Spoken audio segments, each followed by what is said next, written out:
get the right justice on this case, the whole world is watching this. I don't know whether you're aware of it. He hasn't reached to a point.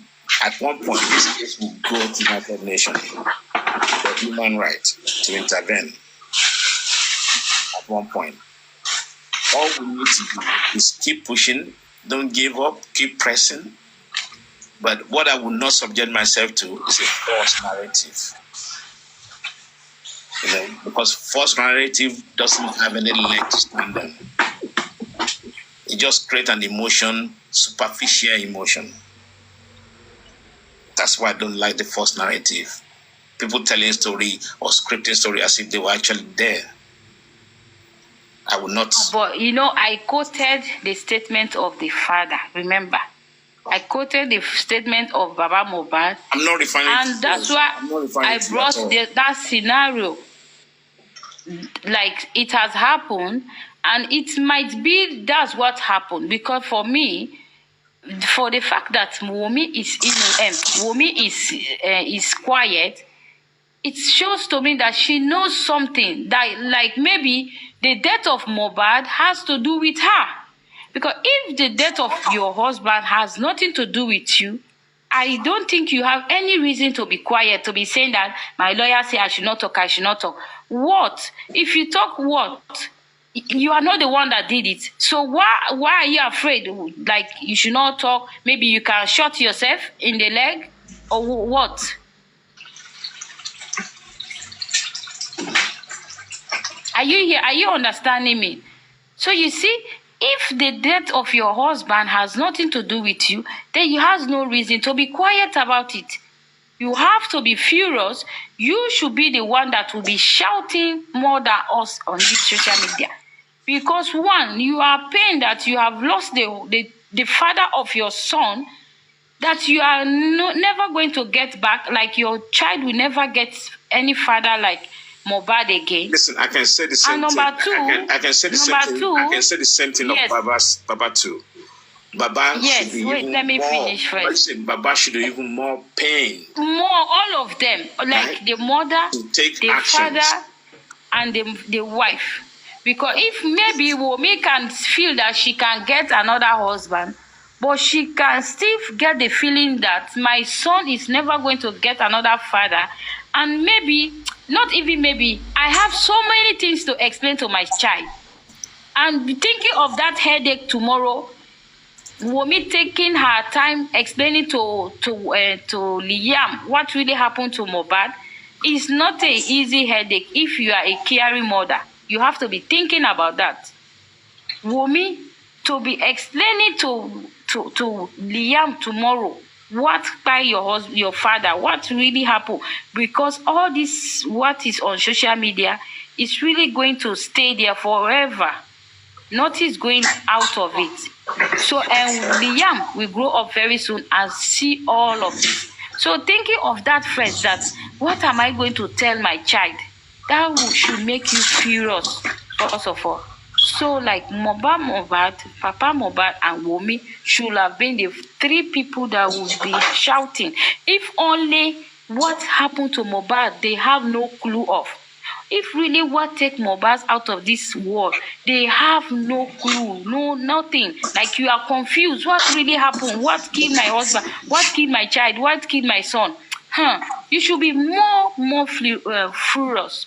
But if they are calm, like no action towards this case, it means they know something. This is my own stand. They know something. Because you can only become over things you don't know, things you don't understand. You can you can only become over things you know of. I mean, things you understand of. You cannot be confused now. If like mathematics, if you know the mathematics, how they will start the thing till they finish, you will not be confused. But if you don't know, or the puzzle, you don't know how to put it together, then you should be furious, you should be confused, you should be angry, you should be, bittered. Like, what is this?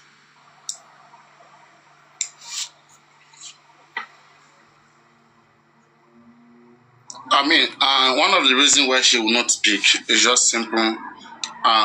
Detecting from this is, from the way, from the cultural perspective, how we do things, we can say that she's guilty. Okay, they don't want to go to jail. They don't want to be killed. They don't want to be held responsible for what happened to MOHBAD. And she's confident of her backings. When you have some people backing you, some people like Iyabo and her gangs, all these gist lovers and all of those underground workers, they are the one that is scattered all around. The reason why you see Iyabo Josh, I thought she said she was not going to talk about just MOHBAD anymore. Okay. I mean, she was talking about just MOHBAD. So they are so confident of the backings, people that are telling them that we are behind you no matter what, don't talk. I mean, so confident.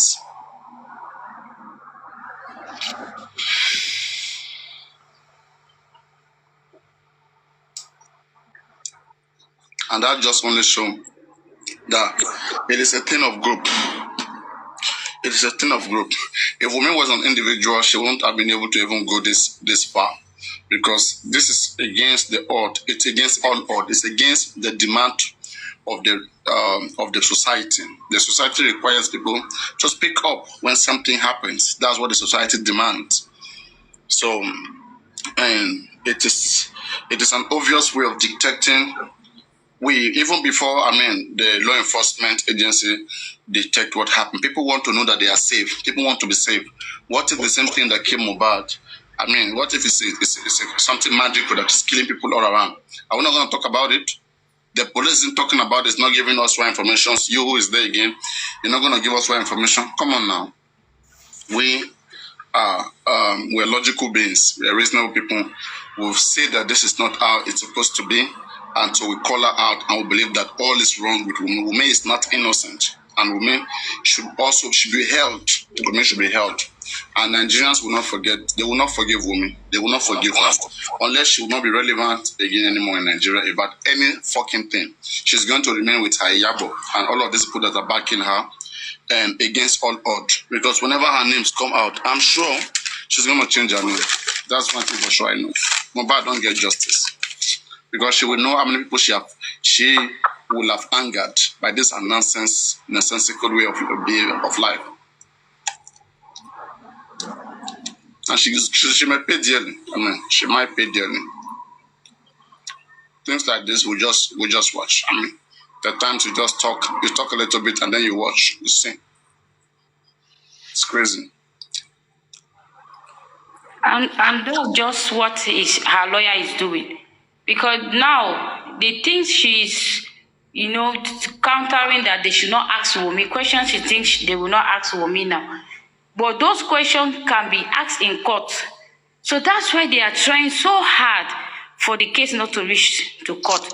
Because if you cannot tell the court that any lawyer should not ask... It's not about the case not going to court. They are trying so hard so Wummi doesn't get arrested by the police. Yes. May get to the court without Wummi. They are okay. Exactly, you are right. Yes, they are trying so hard for Wummi not to get arrested. Like she will not be a suspect, then she will not show up in court as a suspect, because they know that all these questions Wummi is avoiding in coroner inquest, those questions cannot be avoided in the court of law. In the court, those questions cannot be. There's no private questions in court that you say no, this is her privacy. No. Those cannot be avoided. So they are trying so hard. But we, the public, all those questions in the inquest, because in the inquest, they were not allowed to ask her about her marital status. Yes, exactly. Exactly. That's what I'm saying. Exactly. So, but in the court of law, you cannot say no. They should not ask those questions. No. You can't stop them. You're going to try to develop the motive. For example, yes, exactly. Let's say I'm an IPO. Okay. But if the CPS submitting to the court, they're allowed to ask a marital status in the court, right? What? If the case eventually goes to court, under the law, a prosecuting lawyer is allowed to ask that sort of question. Why not? Yeah. You can do everything possible. That's why it's an evidence-based trial.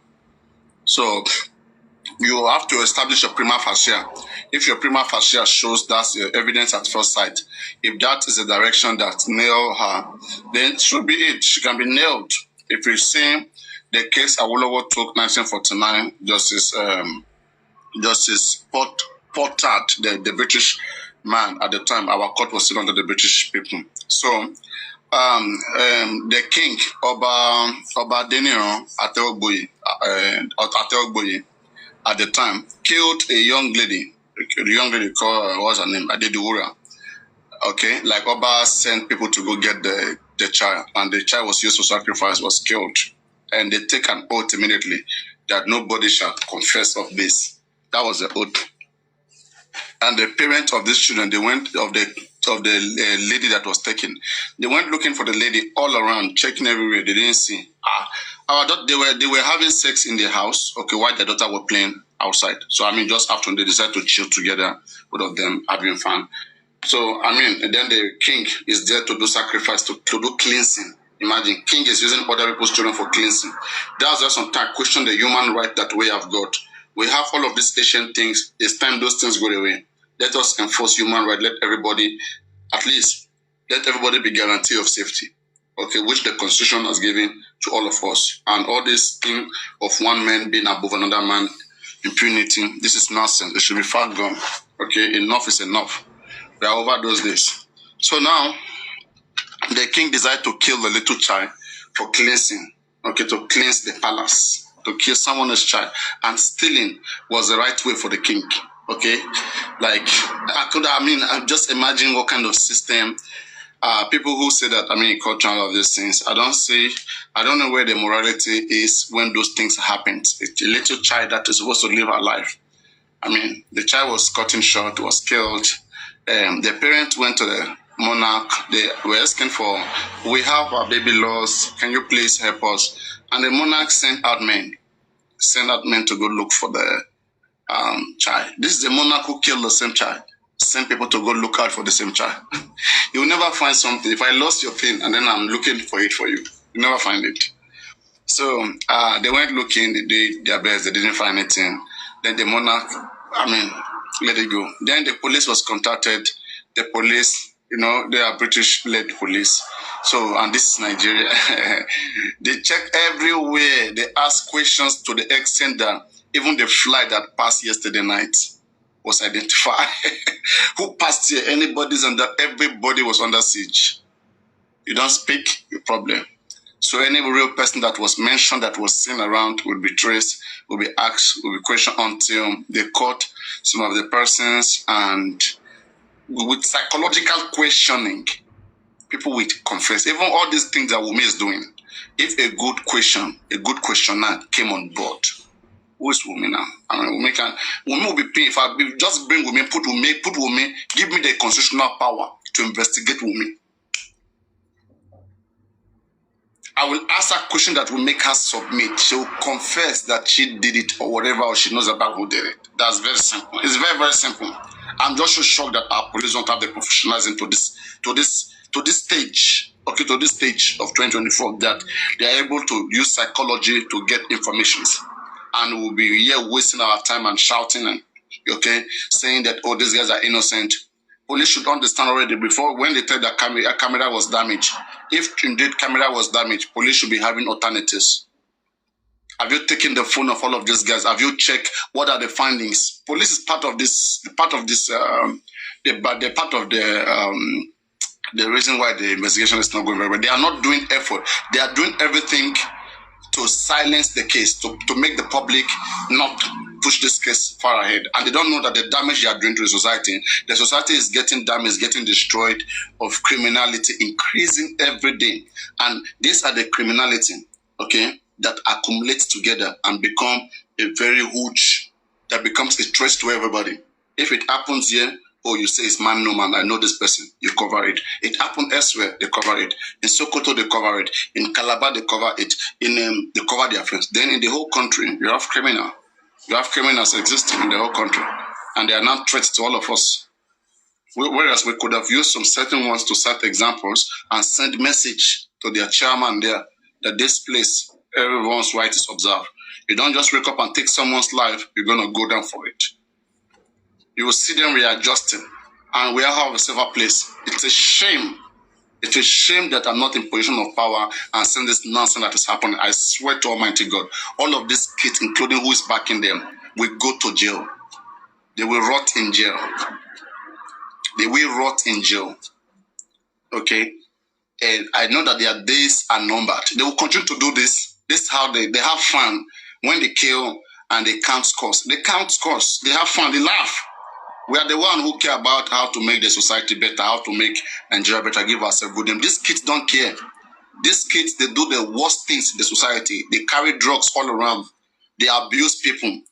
Okay? Kill pregnant women. Do people use people for ritualists? They are the other side of the society. They are against everything that make a society healthy and better. And what do? We just have to be wise. Election comes, people should shine their eyes, elect people, candidate who can guarantee them that freedom of life, freedom to exist. Okay, not intimidation, bullies from anybody. So those are the things. Okay, those are the things. We do. These things have to stop. It has to stop. It is intimidating. It's a caution issue. You have your own country. You're not free as well. You can't be free even in your own country. Okay, there are so many people right now. You see them because of some people who know government. They threaten people who talk about how to change how to put things right. They threaten people. Okay, and they don't allow people to be able to work freely and speak freely. And tell me how we want Africa to become better. These are the biggest problem of the continent. That when you accumulate them together, okay, when something happens, you know this person, you know that person. Nobody wants their men to go down. Nobody wants their persons to go down. So then at the end of the day, we end up having a jungle, and we'll be saying Africa is going to become great. We have resources. It's not about it's not about having resources. How much resources does Africa have?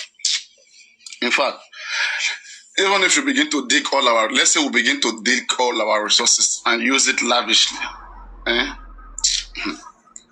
even yet, it's still going to take us time to be able to have that real society. That society that we are talking about is a society of justice. It's not just to live where the roads are constructed. Build the best road in Africa.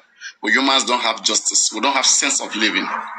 Everybody will be looking for something odd to survive. Or they'll be looking for criminality with drugs, okay, killing, higher killers. I witnessed a particular killing in my front. That happened even in front of the barracks. And this man was butchered.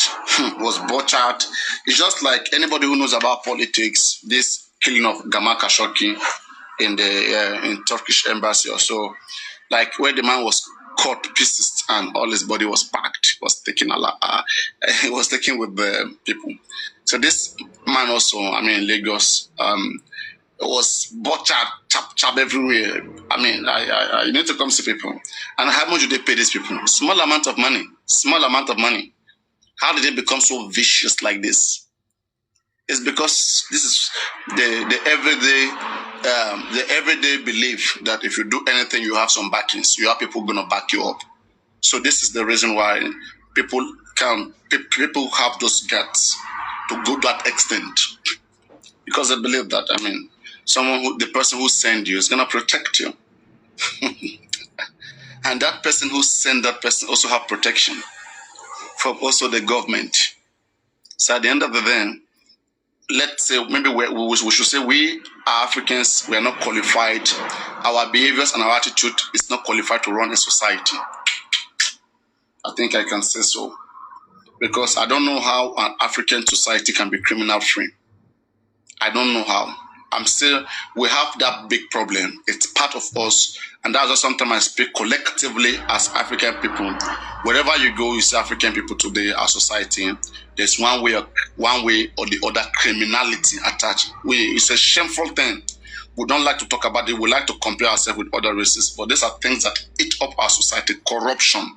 It is inbuilt in us. Again, as I said, it's because we are not trained to live by rule of law when we're young.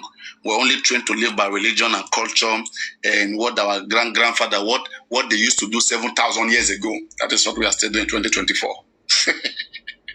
I don't know how a man in 2024 is living like how they used to live in 7,000 years ago. He says he's respecting his ancestor. Even if your own ancestor was living today, your ancestor would have been using iPhone, would have been doing what a reasonable person does in 2024, not what an ancient person or a primitive person does 5,000 years ago. You call them culture and you keep disturbing everywhere, killing human beings, using their blood for cleansing. So again, as I said again, typically in African homes, you will hardly see a child reporting the father to the police. It doesn't happen. You hardly see a parent reporting their children to the police. Their children don't know about the law. We have